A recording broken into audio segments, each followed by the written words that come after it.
চীনাবাদাম দিয়ে এরকম কিছু যদি মিষ্টির রেসিপি বাড়িতে বানানো যায় তাহলে খেতেও ভীষণ ভালো হয় আর বানানো একেবারেই সুবিধা। যে কেউ খুব সহজেই বানিয়ে নিতে পারবেন। প্রথমে 200 গ্রাম ভাজা চীনাবাদাম নিতে হবে।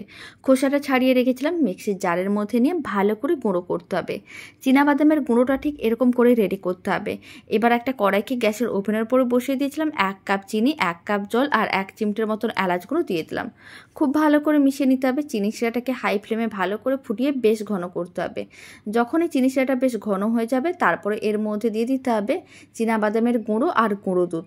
সমস্ত কিছু আবারও একসঙ্গে ভালো করে মিশিয়ে নিতে হবে। নাড়াচাড়া করে ঠিক এরকমই ঘন করতে হবে যতক্ষণ না কড়াই থেকে আলাদা হচ্ছে। যখন এই মিশ্রণটা কড়াই থেকে আলাদা হয়ে যাবে তারপর একটা প্লেটে করে নামিয়ে ঠান্ডা করে নিতে হবে। ঠান্ডা করে নেওয়ার পরে যখন ঠিক এরকমই দলা পাকিয়ে আসবে তারপরে কিন্তু একটা বাটার পেপারের উপরে নিয়ে ভালো করে মেখে নিতে হবে। ভালো করে মেখে নেওয়ার পরে এইভাবে কিন্তু একটা বাটার পেপারের উপরে রেখে রোল করে নিতে হবে। রোল করে নেওয়ার পরে 1 ঘন্টার মতন ফ্রিজে রেখে ঠান্ডা করে নিতে হবে যাতে গরম ভাবটা কমে যায়। আপনারা চাইলে রুম টেম্পারেচারে রেখেও ঠান্ডা করতে পারেন। ঠান্ডা করে নেওয়ার পরে তারপরে কিন্তু মিষ্টিটাকে ঠিক এইভাবে স্লাইস করে কেটে নিতে হবে, তাহলেই মিষ্টিটা একেবারেই রেডি।